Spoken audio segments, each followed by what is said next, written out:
Good morning, sir. Who will be starting? Good afternoon, sir. Good afternoon, sir. Probably first time I'm meeting you, for me it is good morning. Good afternoon, sir. Some justification. Good afternoon. Good afternoon, sir. Good afternoon. Good afternoon, sir. Good afternoon, sir. Yeah. Good afternoon, sir. Good afternoon. You all? Probably today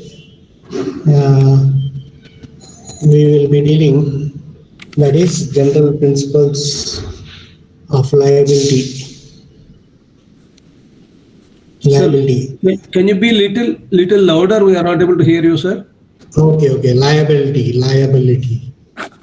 General principles of liability. Liability in the sense responsibility, obligation, all this duty, all these forms within the term, the liability. Today, let us understand liability with sense to, now I have got a liability to take class. So it is my obligation, I being a teacher, you being students, you are obligated to listen. So you have a right and I have a duty. The corresponding right and a duty. Okay. So whenever I breach a duty, probably there can be a action of torts. Okay. So, sorry. Action of tort. Yeah, action of tort. Okay. There can be a cause of action for tort. Okay. Every breach may not turn up to the cause of action for tort. Okay. So whenever only in certain cases, probably it is understood that there can be a wrong damage, that is injury. So wherever it is clearly addressed by torts, there only you can claim the damages. Okay. So yesterday we have seen two issues. One is injurious and damno. And Damnums in injuria. Injuria. magazines we have studied. Sir, I have one doubt. Yes, madam. So, financial wrong is damnums in injuria, right? Financial. Could I give an example? Yeah, please. Yeah. A financial wrong caused by one could result in liability to the another, even though no physical harm has been caused to the another. Yes.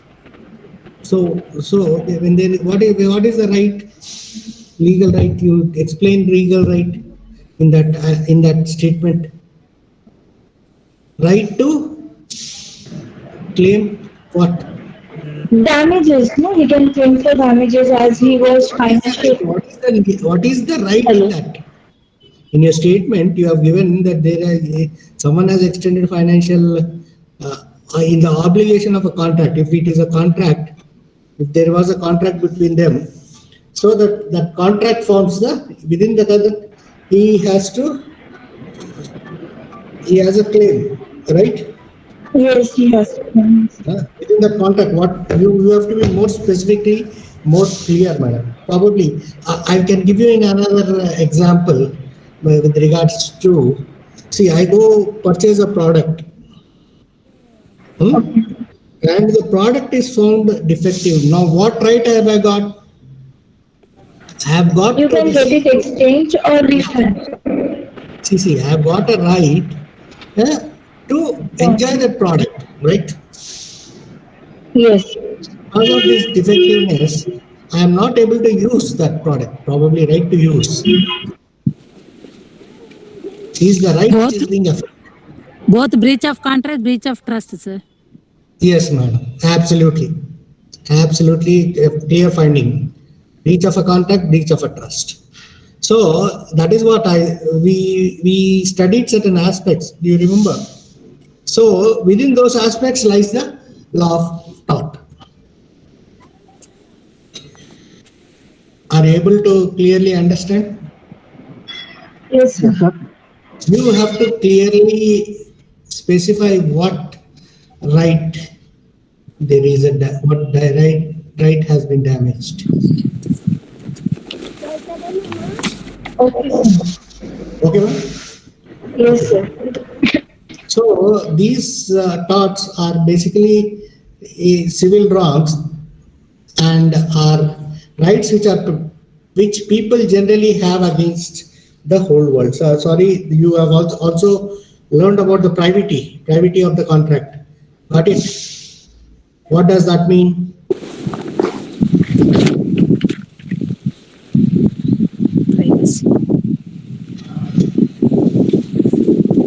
Privacy. Privity of the contract. No, sir, it didn't. See, I'll tell you what that means. What the privity of the contract means. See, a manufacturer produces certain goods. Okay, he says he says he has a contract between the retailer and the Manufacturer. supplier, but he doesn't have a contract with the end customer. The producer does not have an end does not have a contract with the end client, right? Okay, consumer, that is consumer and producer are directly nowhere linked there. The privity of the contract says, you see, even though the same product who is the manufacturer has made is used by the consumer. So hence, there is an obligation for the manufacturer to the entire world. That is the privity of the contract. Okay, he is responsible to the whole world. That is, yes, there is, even though there is no contract between the manufacturer and the end client, he is liable. He is liable for the breach, that is for damages. Whatever the damages he had incurred on based on the product, okay, he is liable. The manufacturer will be held liable. That is privity of the contract. Okay.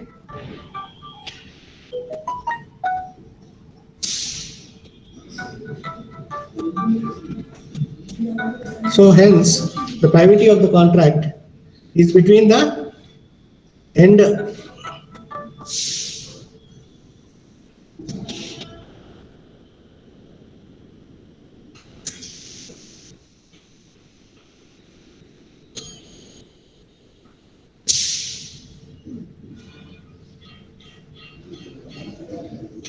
is between the manufacturer and the end client. So that is known as the manufacturer is responsible for his product to the entire world.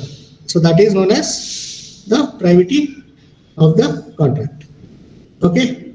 So like this, the liability. So there is certain principles in torts for liability. The one such maxims you have already seen, that is damnum sine injuria, injuria sine damnum. Those two are also the part of the general principles of liability in torts. Okay, so with regards to the vicarious liability, what do you mean by a principle of vicarious liability? Anyone? Like Yeah. master and servant, if servant does any wrongful act, the master is liable for it. Good. So the liability. So who is responsible is the Sir, is it correct? question. Yeah, absolutely right, ma'am. Master servant, employer, employee, principal, agent. It is based on the doctrine of agency. that is master servant liable, master liable for the actions of Actions the of his servant. servant or agent. Yeah. So such is the case. So vicarious liability is one of the concepts which you have in this principles of vicarious liability. The general rule of tort liability is that the person who causes damage must pay compensation. So, in exceptional, liability can arise on third party also. The law refers to the concept of vicarious liability. So, if any employer assigns certain work and if there is any breach of duty by or is causing any damages, then that master to be held liable. In order of vicarious liability to arise, there should be some legal relationship between the defendant and the third party. For example, see now an employer uh, who owns a bus, huh? and the driver, he appoints a driver, he appoints a conductor of that bus. Usually what happens is, in absence of the driver, the conductor drives the bus and causes some sort of accident. Do you think the employer is held liable?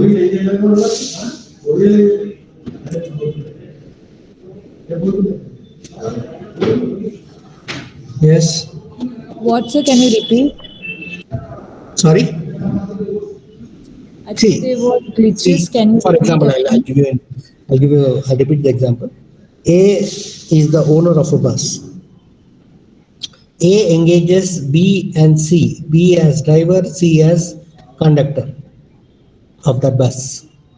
So, probably what happens is, on one particular day, B as a driver is absent for the day and C drives the bus and causes an accident. Do you think that there can be a law of tort, cause of action? Yes. How? Explain. Sir, this can be as a principal and agent, like A Employer, being the employee. owner Okay. is also held liable because he has engaged See. B and C Yeah. for B his is work. absent. B is a driver who is absent, and in his absence, C conductor has drove the bus and caused an accident.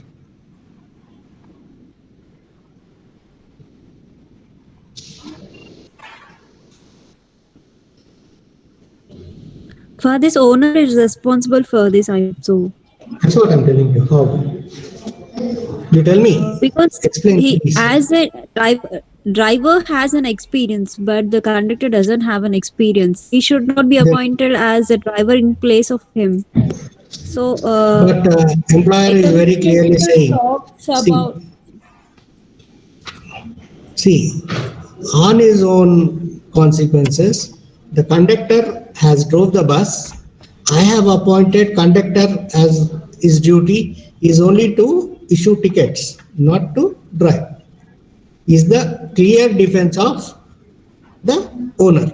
Owner principle is admitting that he is an employee, but what is his duties? There is no just breach he's a of duty. conductor. Yeah, there is no breach of duty. So only master and servant is liable only based on the relationship. Okay. So whatever relationship the employer is engaging, for that particular relationship, he will be held responsible in under vicarious liability. So, example, Responsible for certain types of losses. sorry, so, sir, I could not hear you. in this case, the C, there is a breach of duty, right? Breach of duty, C is responsible. not pay. C is C is responsible, and also A, being Why? owner. Why do you want to get A? A is very clear. What wrong is with A? on- A only is C is very clear on responsible. its terms. 1 minute, He is sir. responsible, right? I agree. Okay, so here C is only liable. C is totally exclusively liable. Okay, not How A. is? Yeah. Probably A has given him certain specific functions, specific duties, right?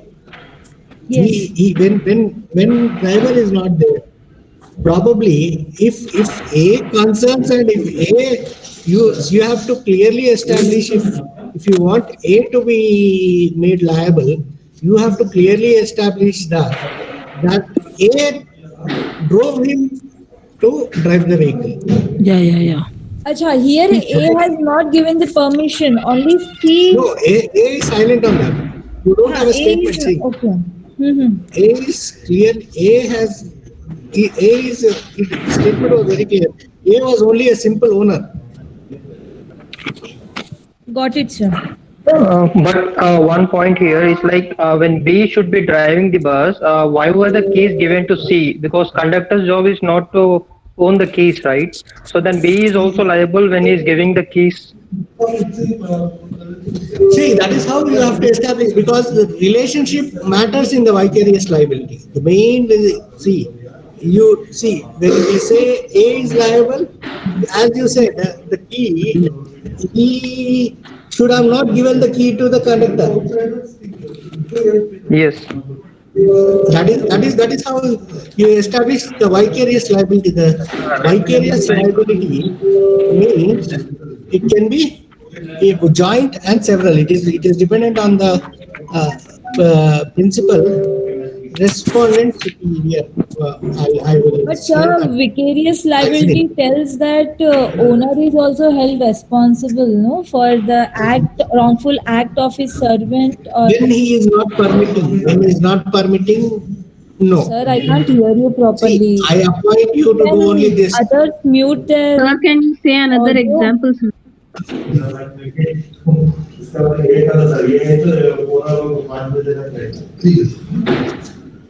This is the magazine which says Krishna, please mute your audio. respondent superior. Sorry, sorry. There is What is the liability risk, sir? What is the liability risk? Okay. Radhakrishna గారు, yeah. Okay. Now after this, What is the liability risk, sir? what is a liability? I am unable to hear you. Please repeat Sir, the can you question. ask Mr. Krishnamon to mute, sir, because he is unmuted What is and the liability risk, sir? Who is that? Mr. Krishnamon, he was. Just muted sir. Muted. Okay. Liability risk. What is the liability risk, sir? Yeah.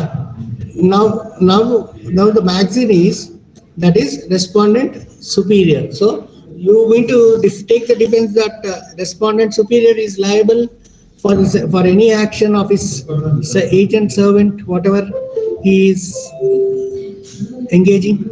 So there should be a relationship. There should be employment. Okay, you have to prove in this. The basic thing is what is that vicarious liability. You need to examine the relationship clearly, determine what relationship the employee is having with the employer. Respondent, what nature of duty is assigned to his or within the purview of employment. Okay. Yes, any doubts? So if it is not within or as per the employment, then only that person is held liable, not the No, owner. outside employment, no, madam. Outside employment, only the person, individual will be liable, not the master. Okay, not the master. Okay, okay. Not the master. See, So outside they have way of a relationship of master and servant also. yeah, yeah, will probably you if you look at not in totality, Huh. you mean to say that within the course of employment.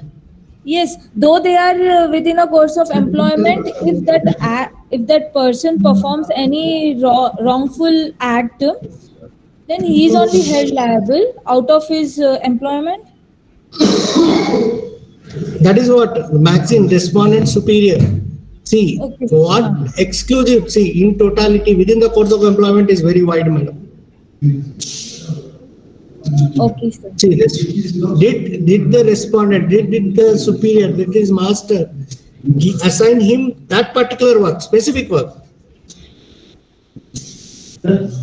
See, he does not take responsibility of the entire that goes into different in the purview of employment. But here for this particular transaction, you have one more magazine which is known as res ispa locator.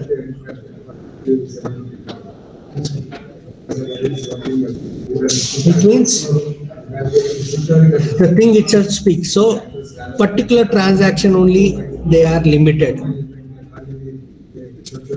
See, accident, did the employer assign him some work?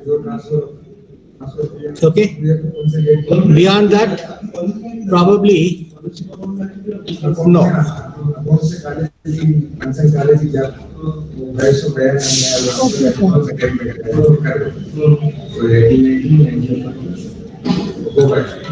So you have, see, to determine these general principles of liability, there are two theories. One is wider and narrow theory.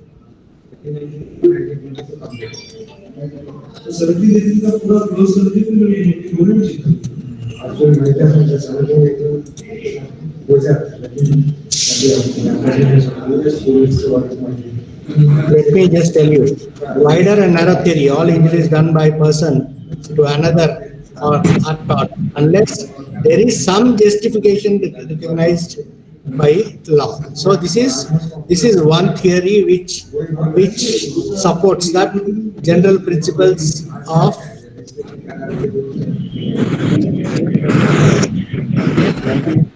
so law is based on theories, principles, magazines. Do you understand? Okay. Yes, So, sir. under general principles of liability, we have the second one is the pigeonhole theory, which says there is a definite number of torts outside which liability in torts does not exist. So, pigeonhole theory says specific torts. For example, uh, you have that is false imprisonment, malicious prosecution. You know what a false imprisonment is? Nuisance, vicarious, that is,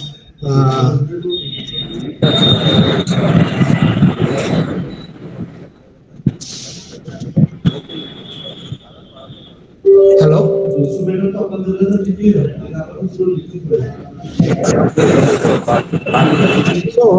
So the second one, the second theory, which says pigeonhole theory, it says that they are only liable for specific actions. Specific, yeah. The first theory was given by Winfield. Okay. According to this, if I injure my neighbor, he can sue me in torts. Whether the wrong happens to have a particular name like assault, deceit, slander, or battery, fine. I will be liable if I cannot prove lawful justification. So what does he say? When you injure your neighbor, he has a right to sue for what? Probably. Injury is in the form of Mahinder, mute threatening, yourself, force, please. menace. Okay, but for everything there should be some kind of lawful justification. Okay, so the second theory was given by Salmon.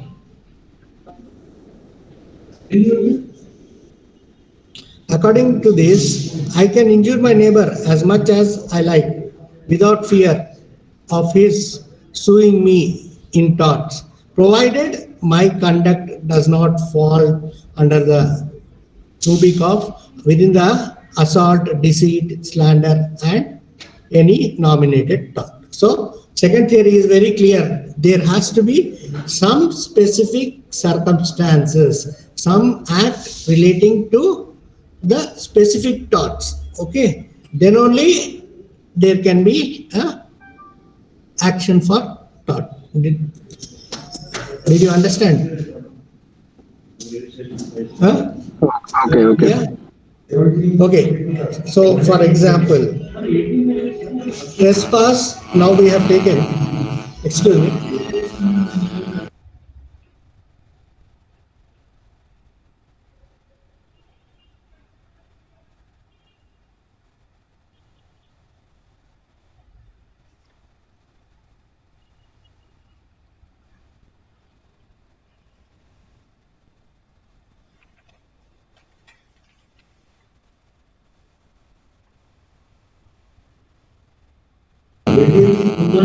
Okay. Yeah. Sorry about that. Now,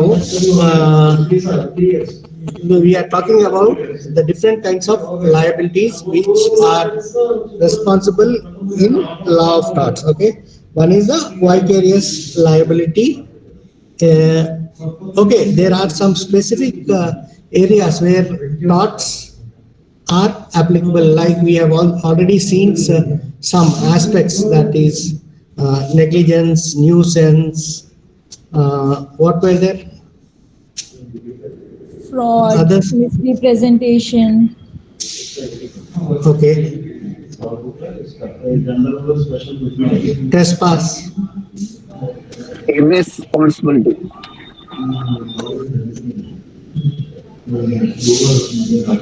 Nervous shock. Probably, if it is a mental element, that is mental uh, evidence you require. So you see, if suddenly in a defined case, the nervous shock was a result of certain fear caused by the plaintiff, uh, which made that defendant to deliver a. She was pregnant. That the plaintiff, the plaintiff uh, who was pregnant had suddenly, because of that shock of caused by the defendant, she delivered a, because of that fear, the child in the womb died. So there, because of this nervous shock only, there was some subsequent harm. So it does, such is the cause of action relating to nervous shock. Okay. So with already there are two theories which we have discussed on the liability of general liability of torts, general liability in torts. Okay. So one is a wider and narrow theory. All injuries done by one person to another are torts unless there is some justification recognized in the law. Okay. So with this, we'll move with the next liability. That is, you have.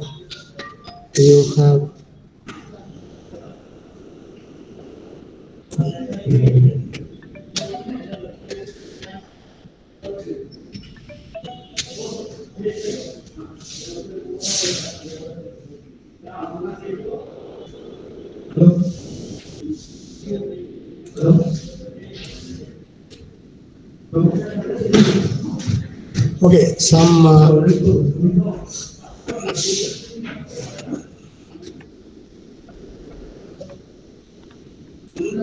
Okay, principles, general principles, that is,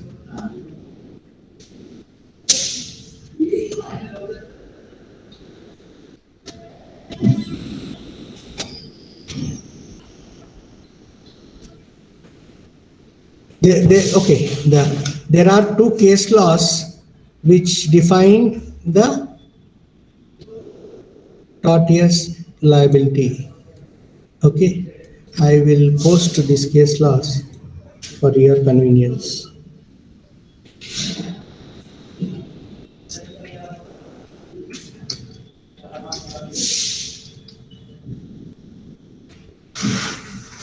Which is very clearly stating that there is nothing like exhaustive classification of thoughts beyond which the court should not proceed.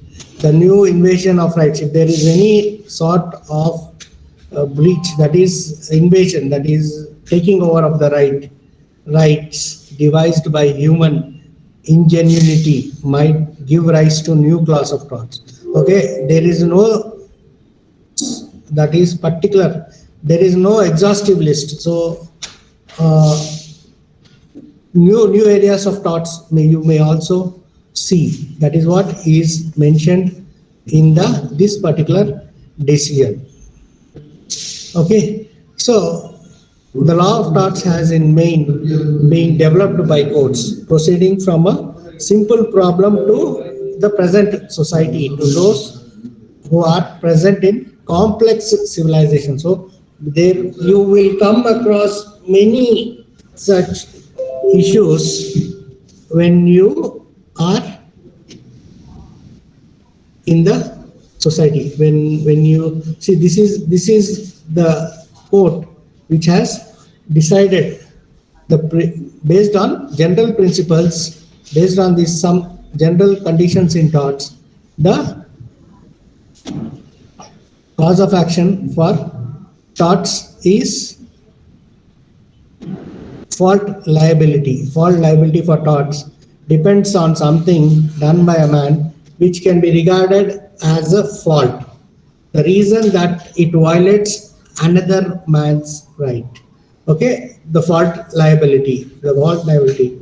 But liability may also arise without fault. Such liabilities is known as absolute or strict liabilities. There are two more liabilities. Tomorrow we'll discuss on this liability, that is strict liability or Absolute the liability. absolute liability. Okay. So with this, I would like to stop for today. I have some Thank you, sir. welcome. Thank you, sir. If you have any questions regarding thoughts, you just let me know. Anyone who has done some homework on case laws with regarding thoughts? Anyone wants to give? Yes, sir.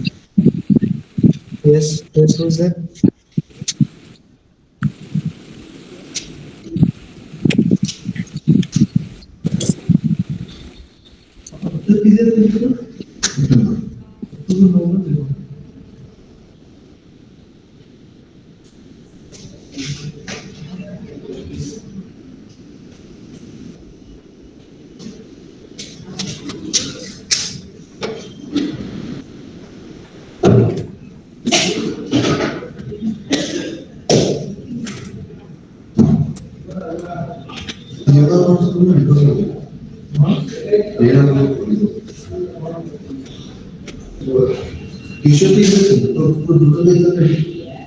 Yes. So okay. We will see in the next class. I want you all to prepare one lecture on